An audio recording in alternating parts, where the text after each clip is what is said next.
Welcome to the Per Jacobsson lecture.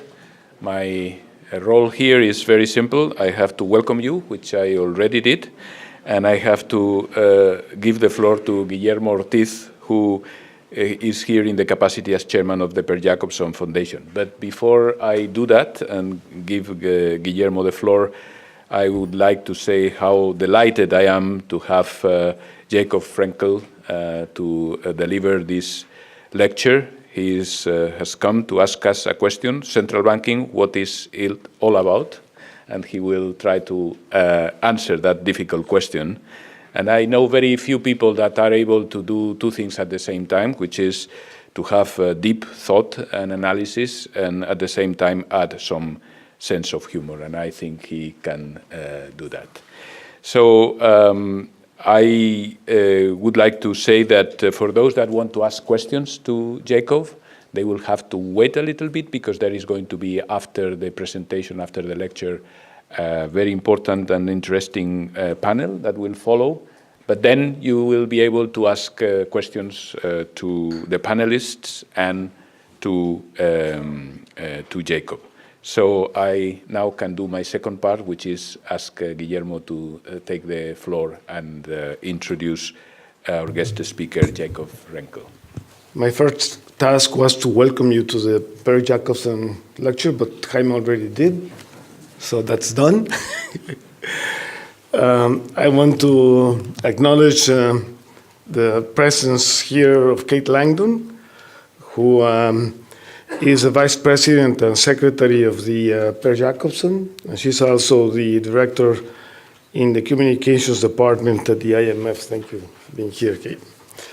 Now it's a great pleasure to introduce my very good friend, Jacob Frenkel. We were talking a little while ago when we met in 1986. He's a man that needs no introduction, particularly here at the BIS. I just learned that this is his 30th annual meeting. I don't know if anyone in the audience, holds that record. But anyway, if I went through his CV, I would consume most of the time of the lecture. So I'll just highlight a few points. Jacob comes from academia. He did his graduate work at Chicago, and then he taught from 73 to 87 at the University of Chicago. He was the David Rockefeller Professor of International Economics, and he was the editor of the Journal of Political Economy. Then on his second phase, he went to the IMF, where he was economic counselor and director of research of the fund. That's the time when we met. His later, stage was at the Bank of Israel, where he was governor between 1991 and 2000.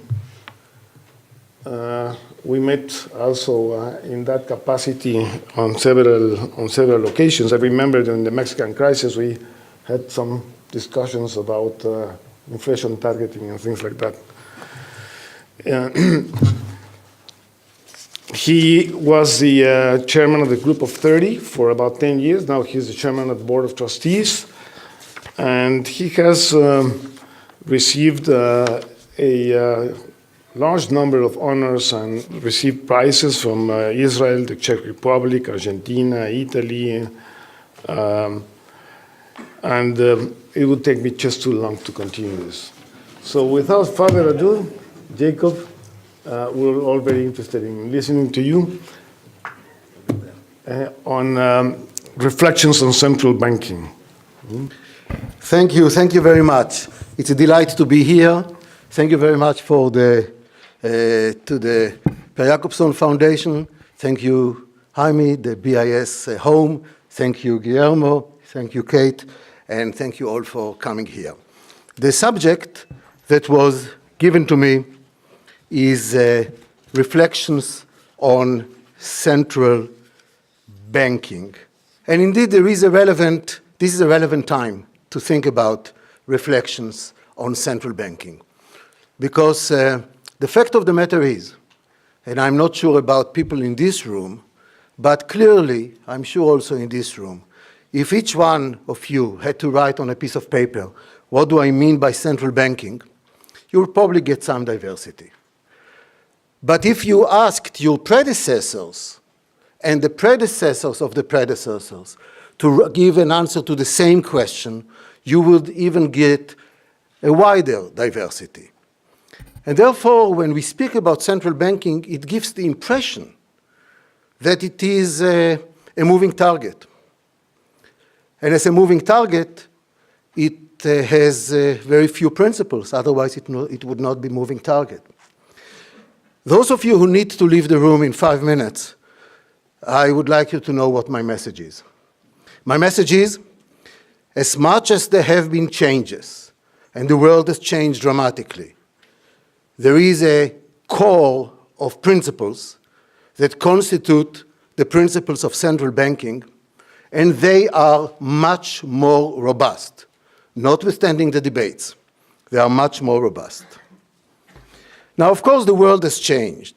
It's changed politically, it's changed economically, it changed institutionally, it changed conceptually, so much so that it deserves to start the presentation with a little sense of humor. There was this, about this changing world. There was this guy who came to visit a friend he did not see for 30 years. And he knocked at the door and he said, hello, here I am. And oh my goodness, you have changed. You had a beard, you don't have a beard, you did not have glasses, now you have glasses, you had a lot of hair, now you don't have hair, you were so elegant and now you're so sloppy. What happened to you, Mr. Smith? And he says, my name is not Smith. You also changed your name. So, ladies and gentlemen, many countries changed their names, concepts have changed, but there are still some fundamental issues, and that's what I wanted to start with. You know, about 200 years ago, there was a writer named Irving Washington who wrote a very famous story that many of you are familiar with, not through the Irving Washington's name, but by the name of the hero of that story. It is Rip Van Winkle. Now, Rip Van Winkle is a Dutch guy who is a farmer who lived in the United States before the Revolution. And the story goes that here he fell asleep before the Revolution. And he woke up much later after the Revolution. And the entire story goes about how does he manage in the new world, a world that he was not familiar with, a world he did not know anything about. And you see, he just woke up, he went to the pub. Last time he was there was the portrait of King George III, and now suddenly he sees George Washington. Many changes took place. Even his children, who were small, suddenly are big. It's not the Mr. Smith, but the reality is he found it very difficult because his entire concepts were anchored in the past. And how do you manage when you have so many changes? In order to articulate the types of changes that are taking place, and they are not only cross-sectional, they are also time series within a country, I dug out 3 quotes from very major central bankers. All of them are not in this room today, even though their successors are. And I will just quote some in order to set the stage. We are all familiar with the legendary William McChesney Martin, the longest-serving chairman of the Federal Reserve, a chairman that has served with 5 presidents, Truman, Eisenhower, Kennedy, Johnson, Nixon, somebody who before doing it was also with the US Treasury. And he is said to have coined, even though it's not an exact quote, but the notion that the role of a central bank is to remove the punch bowl away before the party gets going. The concrete quote is a little different. If you look in Wikipedia, you will see there is a big study about who said what to whom, but this is the essence. Now, the essence is relevant. What do we have in the punch bowl? Liquidity, and occasionally also a little strong liquidity. What does he need to do to remove it? During a party, can you imagine? He becomes very unpopular. But this is his job, to do it, to be unpopular. And when? Not when the party was going. Before the party gets going, he must be anticipatory. How can he explain to people that he's doing something good for them when they do not yet see the damage? Now that's an element of central banking. Fast forward, another long-serving chairman of the Board of Governors was a very patriotic American, 1970, 1978, Arthur Burns, who had a different concept. By the way, I chose the three most honorable, because I wanted to choose also only three. There are more honorable. But I chose three honorable people that are no questions about their patriotism, but different interpretation. And Arthur Burns, who gave actually the Per-Jacobsson lecture in 1970, no, sorry, he gave it in 79. William McChesney Martin gave it in 1970, so you can see that I may be qualified to be a former chairman of the Fed. And so Arthur Burns, in a very fascinating article, Perceptive, and the title will tell you a lot, but I'll say something first, the quote. Why is the worldwide disease of inflation proving so stubborn? Why, in particular, the central bankers, whose main business, one might suppose, is to fight inflation, being so ineffective in dealing with this worldwide problem? That's the chairman of the Fed, who presumably has the punch bowl. And yet, his concept is that it is difficult. Why? And by the way, the title of the lecture was The Anguish of Central Banking. So why? And his interpretation is fascinating. He says the Employment Act prescribes, the Employment Act is an act in the United States that governs whoever needs to be governed by it. The Employment Act prescribes that it is the responsibility of the federal government to utilize all the plans, functions, and resources to promote maximum employment. The Federal Reserve is subject to this provision law, and that has limited its practical scope for restrictive actions. In other words, the interpretation is, I could do it, but I'm subject to the federal law that governs the federal to bring about maximum employment, and if removing the punch bowl would have helped that, this limits my ability. There is one word that is missing there, that with the benefit of hindsight would have made life simpler to everyone, including him. It says to promote maximum employment. I wish it said to promote maximum sustainable employment, to promote maximum employment in the medium term, something that does not give the feeling that if you give a shot in the arm for 24 hours, you fulfill the law. But that's the way it is, and this is what governed that Board of Governors. No more than a decade later, another Per-Jacobsson lecturer, Paul Volcker, came here in 1990 and gave the talk which was called The Triumph of Central Banking, with a question mark at the end because it's not was clear completely if it was. And what is he speaking about? Why are we potentially in the triumph phase? Central bank insulated from political pressures, ability to act, reputation, deal with inflation early on, public will support, monetary policy and banking system intertwined, supervision is part of it. Wow. Same law almost. And I challenge you, because he challenged me, to find in a speech of his the words dual mandate. And I asked him, you are subject to the dual mandate. How do you reconcile it? And he says, my interpretation, and this is why I am the chairman of the board, is that the best way that I can contribute to maximum employment is to secure the environment of sustainable price stability. So I do fulfill my dual mandate, but in the way that I believe so. And of course, circumstances change, but the reality is that therefore, you can see things, it's not illogical, it's not unpatriotic, it's not irrational, but there are issues involved. Now, why are we interested in all of this, other than the history of thought? Most of you are not from the United States. And why are you interested in the US policies? And the reason is, and that's the raison d'etre of international organization and international bodies, is that when somebody sneezes, the other gets pneumonia. And therefore, questions of spillovers and spillbacks become very important.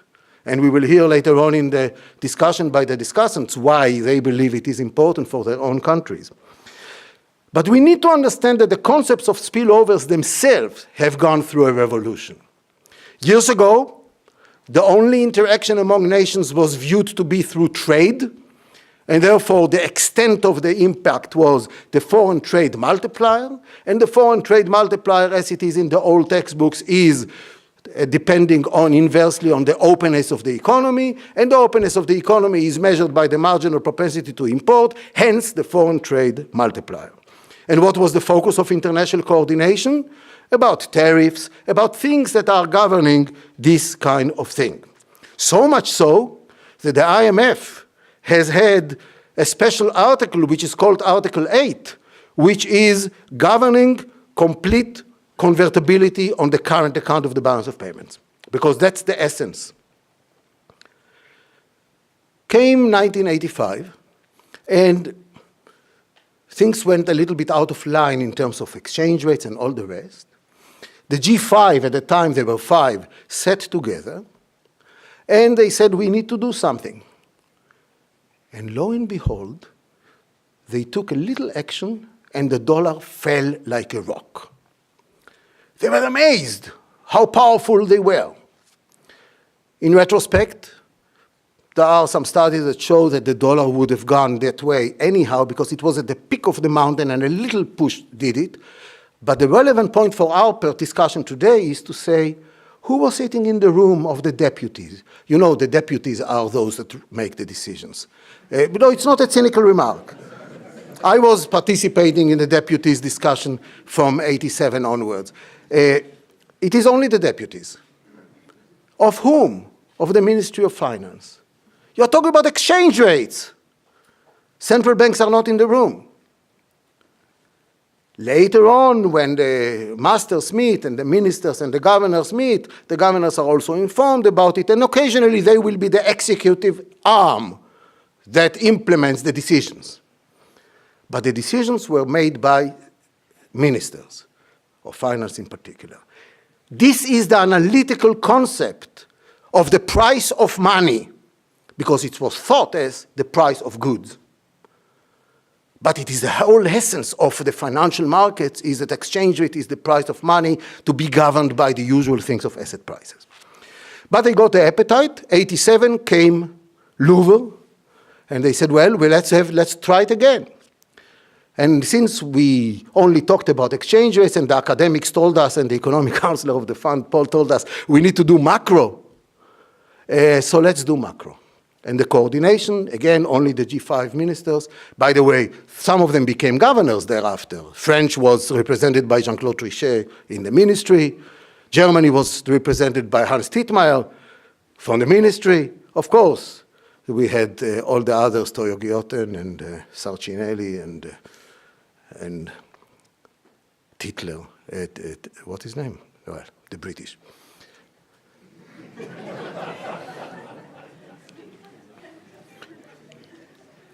They were still talking. So the point that I want to make is that at that time they decided to have a greater array of coordination. And there was a big debate. Coordination? The Germans said, I'm not going to coordinate with you. I'm going to cooperate with you. You don't tell me what to do with my budget, and I will not tell you. And the French wanted coordination. The Germans wanted cooperation. Be it as it may, it turned out that it was much easier to coordinate about a single variable when it is at the peak of the mountain than to coordinate about the array of macroeconomic policies. But this was the time that Jim Baker was the champion, and he really wanted to move on. And the question was, so what do we cooperate? Let me understand. How can I understand what governs your decisions? Don't do what I tell you to do, but explain to me, what will you do? And how do you think about it? And that's what came the question about the two brothers. You know the question? It's a very familiar one. So the two brothers were driving. And so one of them was driving with a friend, and they got to the red light. And he crossed to the light. He said, what are you doing? He said, well, my brother always does like this. Okay. They went on, the next red light, they crossed it. What are you doing? My brother does like this. Then they got to the green light, and he stopped.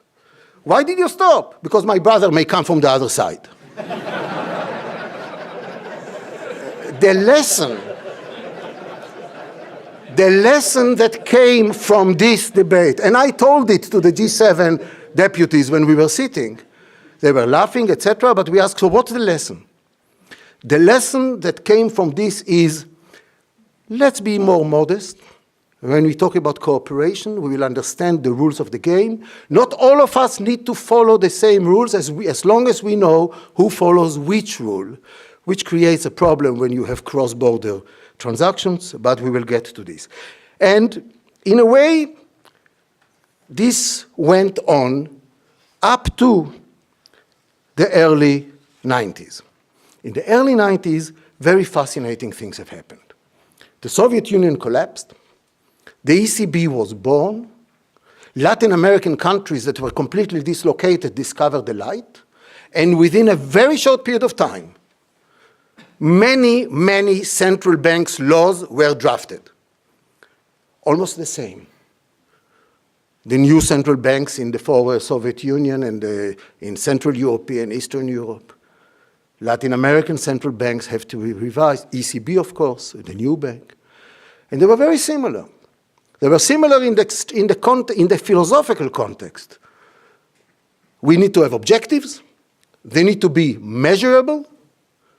We must be accountable to them.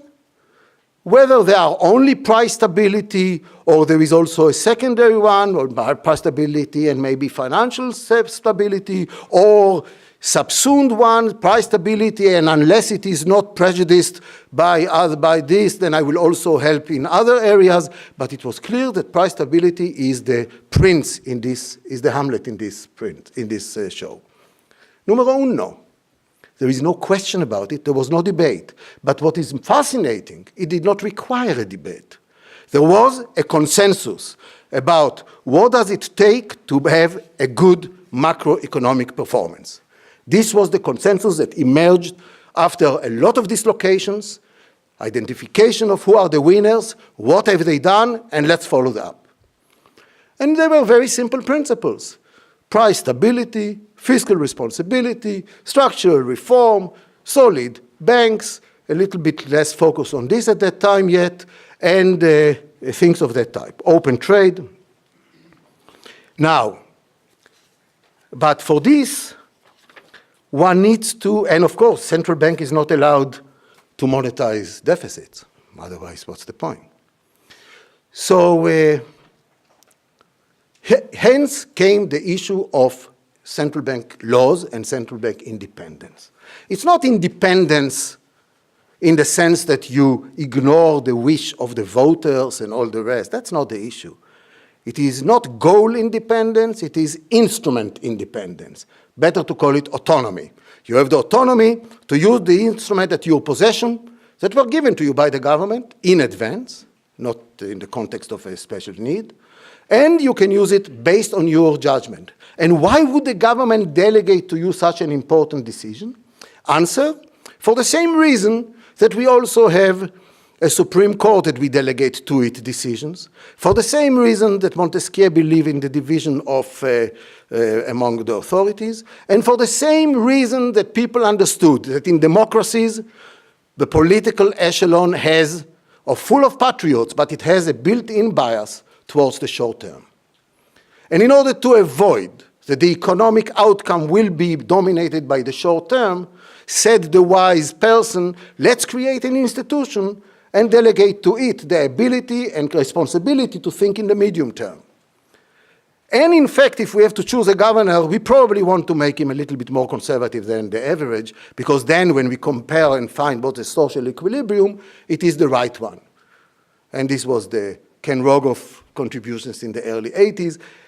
There was an analytical apparatus that justified many of these things. And everything went fine. And then came the crisis. Just before the crisis, not this crisis, that crisis, 97 Asian crisis, 98 Russian crisis, emerging market crisis. What happened then, to appreciate it, you need to look a little bit what happened before. The IMF was very excited, properly so, with the positive developments. And they said, we now have Article 8 that governs open trade account. Now that financial markets have grown and become so important, a new concept came in, expectations, asset prices, speed of adjustment, supervision, you name it. Let's codify it with a new amendment to the article and have the analog to Article 8, this time applied to the capital account. Everything was ready. And then all hell broke loose. Asian crisis, on the heels of which came the Russian default, then emerging market turmoil, and nobody decided to kill the discussion, only to shelve the discussion. Where is the shelf, do you know? Somebody locked it and threw the key away. But I just want to tell you, the work was done and ready to go. Okay. This was the context at the time, but it forced people to understand what is the meaning of a crisis.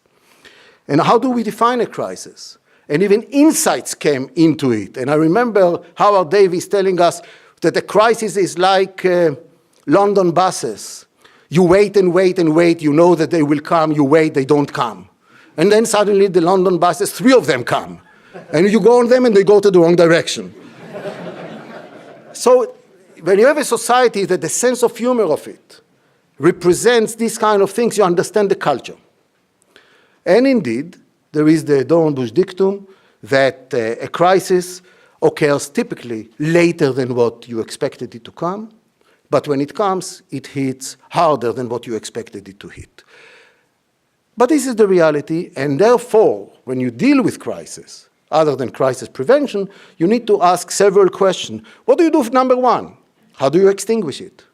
But when you extinguish it, of course, you don't need to worry about the carpets when you threw water on to extinguish the fire. But the question is, how do you make sure that as you extinguish it, you do not produce or plant the seeds for the next crisis? So we need to think in a dynamic way. And what does it do to people who know that you will always come in and deal with the crisis if it occurs? You need to think about it in this way. And eventually, therefore, the compass needs to be there. Do we get closer or further from the long run? But you need to define the long run. And I advise that you look at Lewis Carroll about the long run and what happened to Alice when she did not know where the long run is.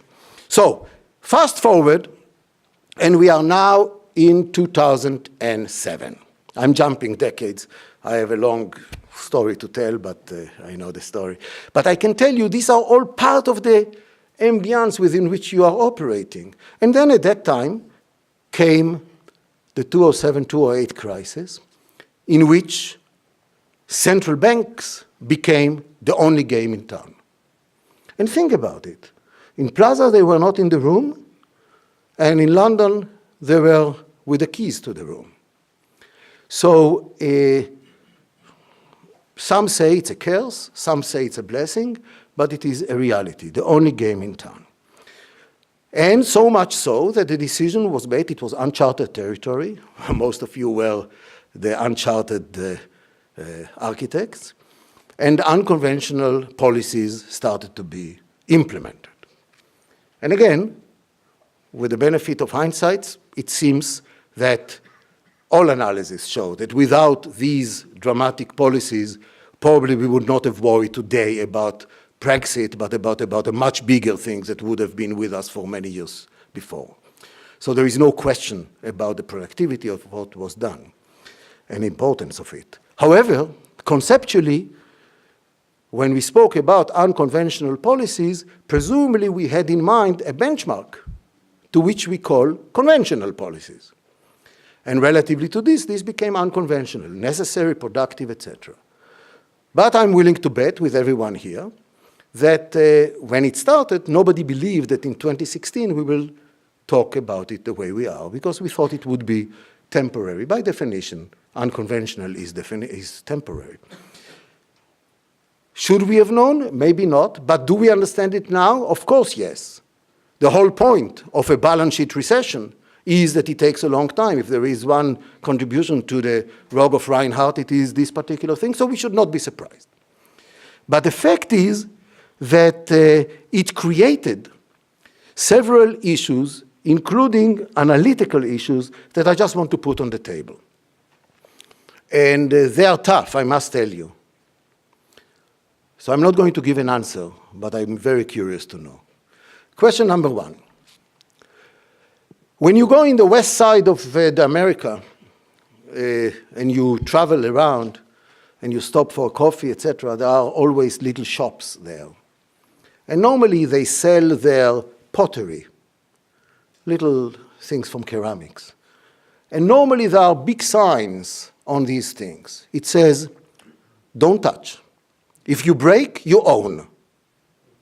You want to watch? Watch. If you break, you own. And the question is, so how can I buy without touching? Well, if you want to buy, touch it. But if you don't want to buy, don't touch. That's a delicate issue.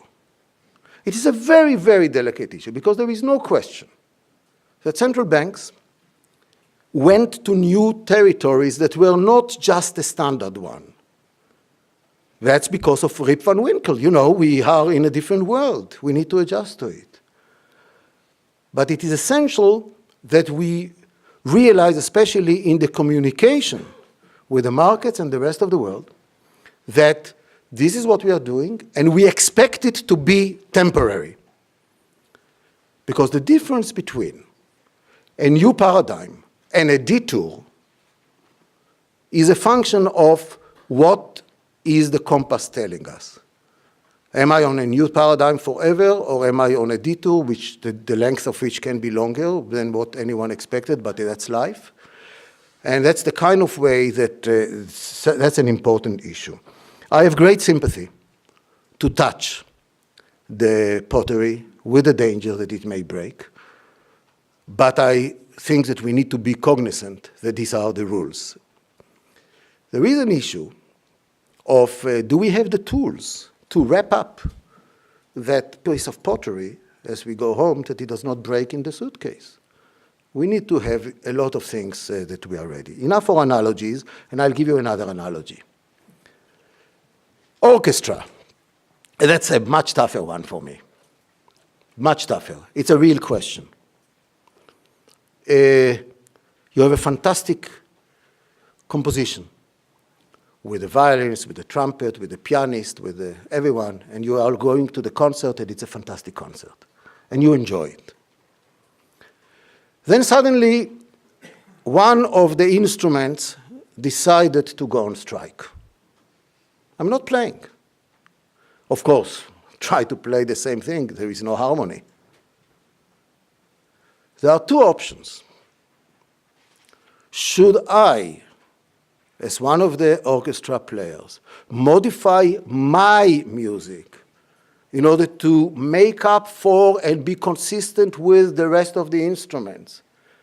Recognizing that it will not be the first best, Mozart will also faint, but at least it will put a little harmony until he wakes up. Or should I just stick with my music? I can tell you what the crowd in the orchestra hall would like.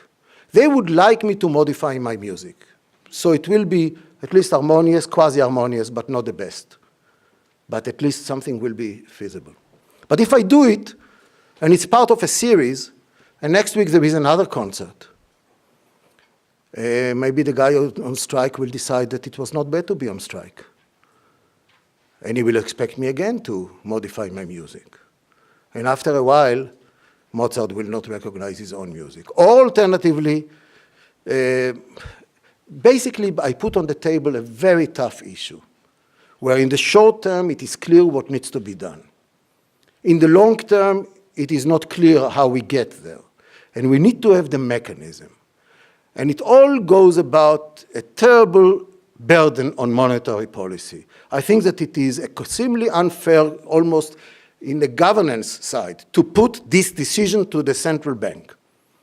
You gave it responsibilities, you gave it tools, they are also good citizens of your country, but you don't tell them what happens if a major player does not play. Because you don't have the capacity to force the right players to play. So whenever we say structural policy should be implemented, fiscal responsibility should be implemented, if we don't have the power to do it, what's the value of it? And I think that this is raising a governance issue, which is a very serious governance issue. Let me, I know that we are getting maybe close to, I don't even know how the time goes, but I'll be happy. I can sing a long time. I want to say something about normalization. And again, a conceptual issue. I have more questions today than answers. Maybe in the written draft I will have the answers. No, seriously. People say, we want to normalize. What do we mean by normalize? Do we mean come back to the pre-crisis? But the crisis occurred because we were in bad situation. Why did the crisis occur? Because something was wrong. So why should I aspire to go back to the parameters that prevailed before the crisis? Probably not that is the definition of normalization. So what is the definition of normalization? I think that we need to think about it, but they cannot be in terms of a number. It is not let the interest be this, let inflation be this, let unemployment be this, let growth be this, let yield curve be this, let productivity be this, let leverage be this. You know, the vector of economic variables that constitute an economy is very, very rich. We know we are not there. We also know we were not there before the crisis. So let's not just say normalization in the sense of coming back to the unknown definition, but we need to define what do we mean by normalization, and probably we will not be able to define it in a very strict way, but we will be able to define a situation which is closer to the equilibrium than what we are now, and each time we will learn as we go along. In the background, there are a lot of small countries. They were not, or other countries, they were not the guys, but they carried the brunt of it. You know, there is this guy who was a professor, and here I saw one of the students fell asleep, so I told him, can you wake her up? And he said, I don't do it. You put her to sleep, you wake her up. So, but this luxury is not available to the small countries. They are, like we say, price takers. They are crisis takers. How can they deal with it? They can beg, invite me to the GX. It's nonsense. Nobody will do favor to anyone. We have learned this long ago.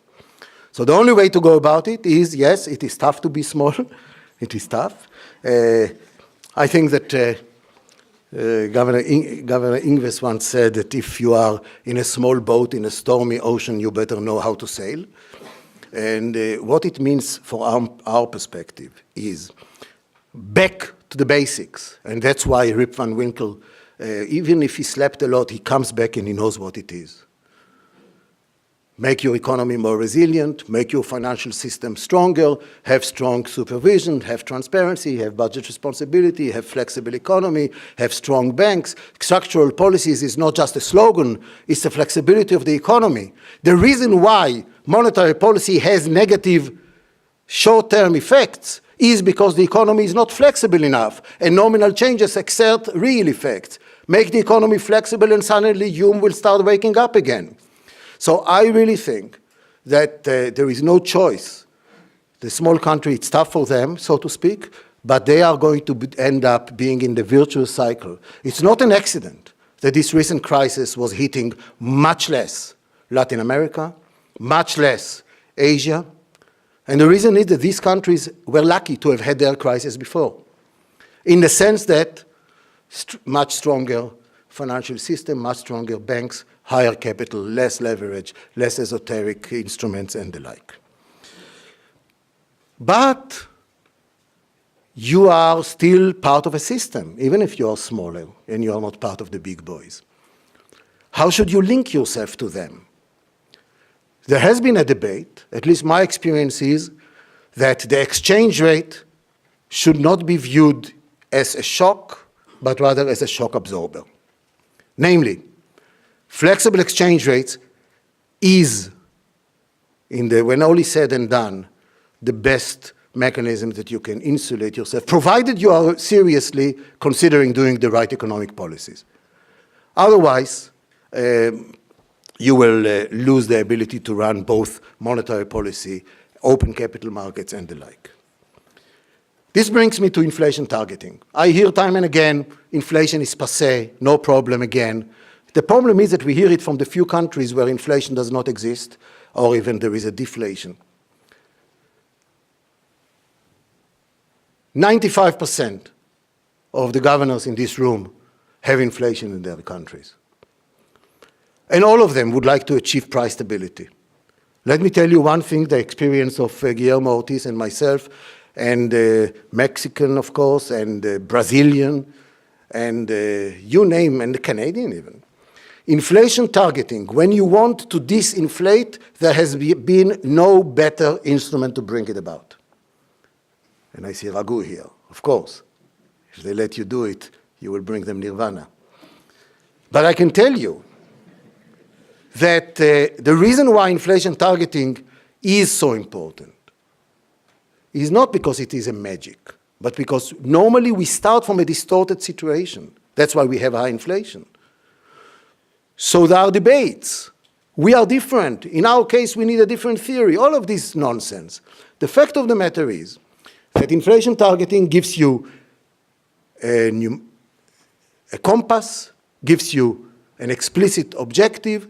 You are accountable. It is owned by you and by the government because typically the targets are jointly set. It is viewed as part of the macroeconomic system. And it is transparent. Let me just say one statement. Nobody who adopted inflation targeting came to regret it. Nobody. So it must be, something good must be there. However, the world is not composed, and I look at Elvira, of course, the same story for you. The world is not composed only from those countries that need to disinflate. There are quite a few countries that have already disinflated, even though they had it in the past, and now have a different problem. They have a more challenging issue. Of course, you can still say price stability is a good target, and then you can play games. What do we mean by price stability? Maybe it's 2, maybe it's 3. Let Volcker answer that question. But the point of the matter is that, at least for the majority of the smaller countries, it is part of the package that will bring you into good things. However, it's not a magic wand. There is a lot of necessary background music that must be in place in order for you to succeed. In order for inflation targeting to succeed, you must have a solid fiscal system, so that they do not create deficits and upset the financial sector. You need to have flexible exchange rates. You need to have functioning foreign exchange market to enable you to have the flexible exchange rate. You must have the right policy instruments. Sounds easy. You must have central bank independence so that you can exercise your instruments in the appropriate way. You must have a strong banking system so that you do not become schizophrenic when you do monetary policy. You must, and I'll tell you a story about it, you must have a good functional capital market, and you must have a flexible economic system, because there is no way that monetary policy can enhance its effectiveness better than the flexibility of the economic system. Just as a side anecdote, on the day I was appointed to governorship, this was in '91, I got a phone call from the president of the Bundesbank, a very dear friend at the time, Hans Dittmeier. And he told me, I have one advice to you. You are now in charge of bank supervision. Just relinquish that responsibility. And I asked him, why? By the way, I think he was wrong, but I know the logic. The logic was, if you are burdened by worrying about the health of a bank, and this may slow you in raising interest rates because of fear of what will it do to the balance sheet of the bank, you will never succeed in fighting inflation. But in my case, in our case, it was still essential to keep the supervision within the Bank of Israel, so therefore it's an open issue. And the reason is, in order to be able to respond promptly, you must have access to the data. The only way to get access to the data is that you have the responsibility to deal with it, and indeed the trend in the world has moved in this way. I think that I will now conclude.